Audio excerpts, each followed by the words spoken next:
Madhu. Hi hi. Actually Madhu, ఇప్పుడు sex workers rate అనేది పెరిగిపోతుంది విపరీతంగా. అసలు ఇలా పెరగటం వల్ల నష్టమా, లాభమా అనేది పక్కన పెడితే అసలు ఎందుకు ఇలా పెరుగుతుందో నేను తెలుసుకోవాలనుకుంటున్నాను ఫస్ట్ ఆఫ్ ఆల్. 75 ఏళ్ళ భారత స్వతంత్ర భారతంలో కూడా మ్మ్.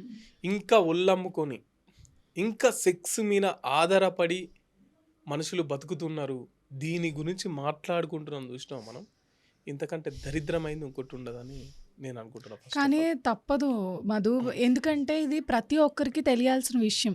అసలు ఎందుకు పెరుగుతున్నారు సెక్స్ వర్కర్స్, అసలు దేని వల్ల పెరుగుతున్నారు, కారణం ఏంటి, ఇది ఇంకా తగ్గదా అనేది ఇప్పుడు మనం మాట్లాడితేనే వాళ్ళకి తెలుస్తుంది, లేకపోతే ఎవరికి తెలుస్తుంది చెప్పు.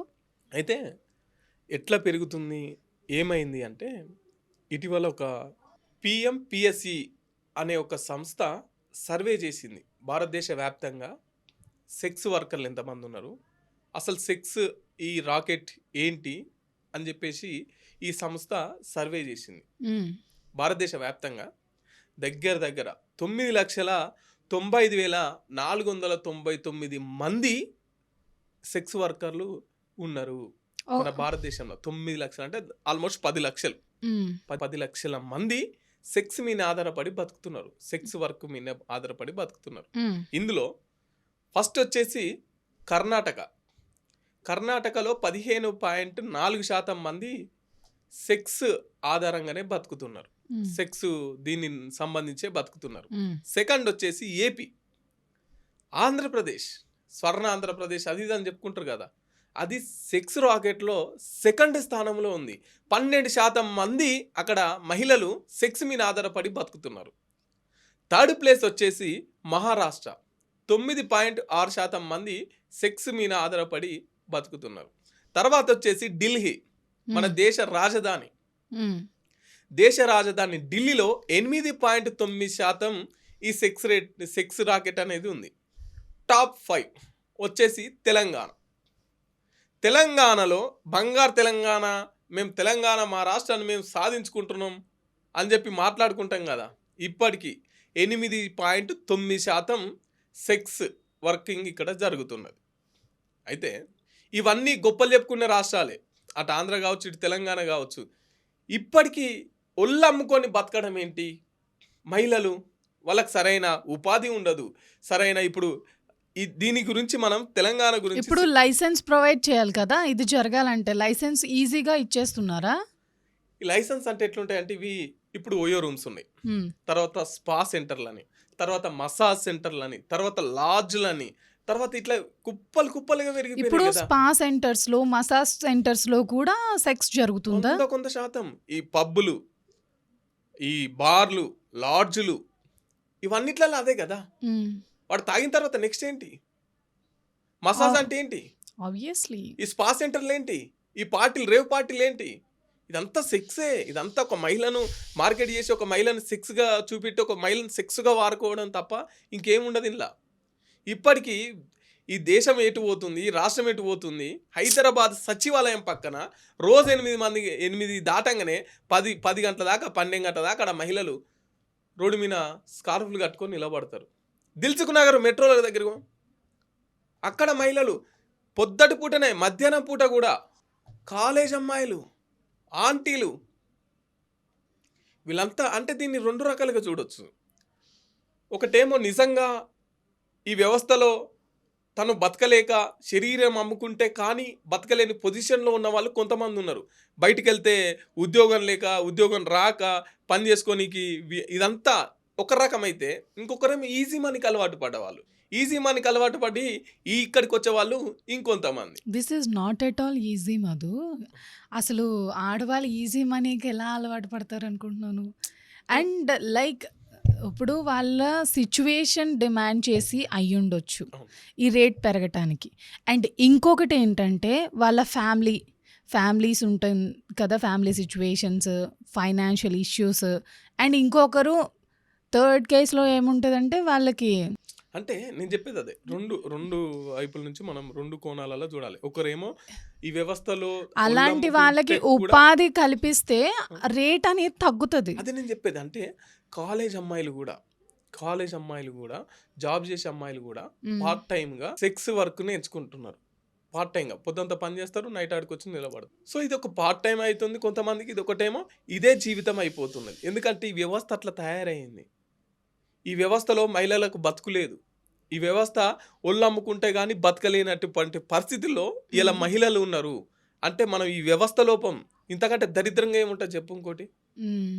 ఫస్ట్ ఈ స్పా సెంటర్‌లని, రైట్స్ ఆహ్, అవుతూనే ఉన్నాయి కదా ఓయో రూమ్స్ మధు. అని వీట్లలో ఏం జరుగుతుందో ఫస్ట్ తెలుసండి? ఎన్ని స్పా సెంటర్‌లు, ఎన్ని మసాజ్ సెంటర్‌లు, ఎన్ని పబ్బులు, ఎన్ని ఇక దీని ద్వారా డ్రగ్గు, వైన్, మందు ఇవన్నీ మళ్ళా ఇదొక రకం దందా. హ్మ్.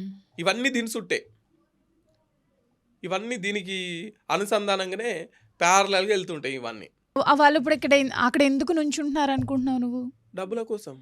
ఎందుకు డబ్బులెందుకు? డబ్బులు వాళ్ళకి అవసరాల కోసం. వేరే త్రూ లేదని వాళ్ళు ఆ పని చేస్తున్నారా? నేను చెప్పేది అదే. కొంతమందేమో ఈజీ మనీకి అలవాటు పడి, ఇంకొంతమందేమో అదే అవసరం పడి, హ్మ్. దాన్ని ఆ వర్క్ చేస్తే తప్ప బతకలేని పొజిషన్‌లో ఉన్నవాళ్ళు కొంతమంది. ఇంతకుముందుకు యాదగిరిగుట్ట ఇప్పుడు దగ్గర లైసెన్స్ ఉందా తెలంగాణలో ఈ పని జరగడానికి? లైసెన్స్ ఏముండదు. ఇదంతా ఇల్లీగల్. ఇల్లీగలే. అంతా ఇల్లీగల్. ఎవ్రీథింగ్ ఇల్లీగలే. మొత్తం కానీ ఇల్లీగల్. అందరికీ తెలుసు కదా! ఇక్కడ ఈ కానీ ప్లేసెస్‌లో అదే నేను చెప్పేది ఏం చేయలేరు. అందరూ చూస్తారు. ఇప్పుడు హ్మ్. మెట్రో కాడ, కూకట్పల్లి మెట్రో కాడ చాలా మంది ఉంటారు. హ్మ్. అందులో పక్కనుంటే పోలీస్ వెహికల్ పోతది. హ్మ్. పక్కనే పోలీస్ స్టేషన్ ఉంటది. హ్మ్. కానీ ఆడ ఎవరు పట్టించుకోరు. ఎందుకని? ఇక్కడ ఇదే, అక్కడ అదే. వై? అంతే పోలీసోళ్ళకు కొంతమంది చెప్తారు. కొంతమంది ఏమంటారంటే పోలీసోళ్ళకి కొన్ని మామూలు పోతున్నాయని. కొంతమంది ఏమో పోలీసోళ్ళు వీళ్ళు మారరని. ఇట్లా ఇవన్నీ ఉంటాయి. సో, పోలీసోళ్ళు కూడా ఏం చేయలేనటువంటి పరిస్థితి. మరిప్పుడు ఏం చేస్తే ఇది తగ్గుతుందనుకుంటున్నావు నువ్వు? సమాజంలో చైతన్యం రావాలి. వాళ్ళకు మహిళలకు ఉపాధి కల్పించాలి. మహిళలకు ఇది కాదు బతుకు అని చెప్పేసి ఆల్టర్‌నేటివ్ బతుకు చూయించాలి. అది చేయాలంటే ప్రభుత్వం చర్య తీసుకోవాలి కదా! తీసుకోవాలి. వీళ్ళే ఈ తప్పుడు పని చేస్తున్నారని వాళ్ళకి తెలీదు కదా! ఇప్పుడు వాళ్ళు మాత్రం ఎలా గుర్తిస్తారు మధు? ఎందుకు గుర్తించరు మేడం? ఇప్పుడు ఒక స్పా సెంటర్‌లో, ఒక హ్మ్. మసాజ్ సెంటర్‌లో, ఒక ఓయో రూమ్‌లో, ఒక లాడ్జ్‌లో మనం స్టింగ్ ఆపరేషన్ చేద్దాం ఒకసారి. హ్మ్. ఎట్లుంటదనేది ఇవన్నీ పోలీసోళ్ళకి తెలీదా? ఒక ఒక ఏరియాలో ఏం జరుగుతుంది? ఒక ఇంట్లో ఏం జరుగుతుంది? ఇదంతా పోలీసులకు ఇన్ఫార్మ్ ఉంటది. బట్ వాళ్ళు గూడా ఏం చేయలేనటువంటి పరిస్థితి. ఇప్పుడు ప్రభుత్వం హాస్పిటల్స్ పెట్టినా, ఏం పెట్టినా గూడా ఈ తప్పు జరిగిన తర్వాత వాడు ఎలా ఉంటాడో తెలీదు. ఈ అమ్మాయిని లేకపోతే ఈవిడ్ని ఎలా హ్యాండిల్ చేస్తాడో తెలీదు. వాడికి ఏ జబ్బుందో తెలీదు. ఆ జబ్బు ఈ అమ్మాయికి వచ్చేసిందంటే ఇన్‌కేస్ చాలా మనం డిసీజెస్ చూస్తున్నాం లైక్ హెచ్ఐవి. ఇప్పుడు ఇలాంటి జబ్బుల బారిన పడిపోయి వాళ్ళ నుంచి ఇంకొకరికి అవును. ఇలా స్ప్రెడ్డింగ్ అనేది అయితుంది. డిసీజెస్ స్ప్రెడ్ అయితే అయితుంది. వీళ్ళిక్కడ తెలివికొచ్చిర్రు. తెలివి ప్రదర్శిస్తున్నారు. కొన్ని కొన్ని చిన్న చిన్న జబ్బులు స్కిన్ దీనికి సంబంధించిన వస్తుండొచ్చు కానీ, హ్మ్. ఇప్పుడు ఇక్కడ శృంగారం అనంగానే మనకు హెచ్ఐవి మేజర్‌గా వినబడుతది. అవును. సో, ఈ హెచ్ఐవి రేటు తగ్గుతుంది. బికాస్ ఆఫ్ ఈ హెచ్ఐవి మరణాలు, హెచ్ఐవి జబ్బులనేవి తగ్గుతున్నాయి. అంటే వాళ్ళు సేఫ్టీ ప్రికాషన్స్ తీసుకుంటున్నారు వాళ్ళు. హ్మ్. సో, ఇదంతా నాలెడ్జి, ఇదంతా తెలుసుకొనే ఆ రంగంలో దిగి ఇక్కడున్న శ్రద్ధ, ఇక్కడున్న అదంతా పెట్టి ఈ ఈ వృత్తిని కొనసాగిస్తూ ఉన్నారాళ్ళు. అసలు ఎవరికి ప్రాఫిట్? ఎవరికి లాస్? అసలు ఏంటిదంతా? ఎవరికేముండది. ఇదంతా మళ్ళెక్కడ దీని గురించి మాట్లాడుకోవాల్సొస్తదంటే సంస్కృతి. హ్మ్. మన సంస్కృతి. ఈడెందుకిట్లా ప్రభావితం అయితున్నాడు? ఒక అమ్మాయి అనంగానే వెంటనే వెళ్లి సెక్స్ చేయాలి. వెంటనే వెళ్లి అమ్మాయిని అది చేయాలి, ఇది చేయాలి అనే ఆలోచన వీనికి ఎక్కడి నుంచి వస్తుంది? ఈయనకి మెదడులో ఈ ఆలోచన కల్పిస్తున్నదెవరు? ఈడు దేని నుంచి ప్రభావితం అయితున్నాడు? ఇప్పుడు సినిమా థియేటర్‌కెళ్ళి, ఫోన్‌లోకెళ్ళి ఓ సినిమా చూస్తాం. హీరో పోతుంటే హీరోయిన్ నడుముని గిస్తాడు. మరి అది చూసి నేను నేర్చుకుంటా కదా! నాకు కూడా అట్లా గిచ్చాలని ఉంటది కదా! ఒక అందమైన నడుచుకుంటూ పోతుంటే. సో, బయట అదే ప్రాక్టికల్ జరుగుతుంది. మళ్ళీ ఇదంతా మూలం అక్కడి నుంచే. ఈ సంస్కృతి చెడిపోతున్నంత సేపు, సంస్కృతి నాశనం అవుతున్నంత సేపు ఇసొంటియి పెరుగుతూనే ఉంటాయి. సో, మనం ఇక్కడ సంస్కృతి మార్పు రావాలి, ప్రభుత్వాల్లో మార్పు రావాలి, అట్లాగే సమాజంలో మార్పు రావాలి. ఇవి వస్తే ఇటువంటివి ఆగుతాయి. ఈ మహిళలు స్వేచ్ఛగా, మంచిగా బతకగలుగుతారు. మీరు చెప్పింది వాస్తవం మధు. 100% నిజం. నిజాలే మాట్లాడుకున్నాం ఇప్పుడు. ఇప్పుడే కదా మనం ఎప్పుడు నిజాలే అవును. అవును. మాట్లాడుకుంటాం ఏ టాపిక్ మీదైనా. కానీ ఇది డిఫరెంట్ మాట. ప్రభుత్వాలు ఇందులో చొరవ తీసుకోవాలి. ప్రభుత్వాలు చొరవ తీసుకొని మంచి వ్యూహాలు రచించి అసలెక్కడ జరుగుతుంది, ఏం జరుగుతుందని డెప్త్‌కెళ్ళి వెరిఫికేషన్ చేసి, వాళ్ళందరినీ పట్టుకొని అసలెందుకు నువ్విది చేస్తున్నావా అని వాళ్ళని ఎంక్వైరీ చేసి, వాళ్ళకి ఏదో ఒక ఉపాధి కల్పిస్తే మాత్రమే ఆగుతాయి తప్ప, లేదంటే ఇంక ఆగవు. ఒళ్ళు కొవ్వెక్కువైపోయి చేస్తారు చూడు, వాళ్ళని పట్టుకొని వేసేయాలి లోపల. అవును. మామూలుగా సంథింగ్ ప్రతి ఒక్కరి దగ్గర డబ్బుంది ప్రతి రాష్ట్రంలో. మా దగ్గర లేవు, అప్పుల్లో ఉంది అంటారు. కానీ మినిమమ్ ఉంటది కదా ఎంతో కొంత. అవును. ప్రభుత్వ ఉద్యోగాలకి డబ్బులెయ్యాలి ఎవ్రీ మంత్.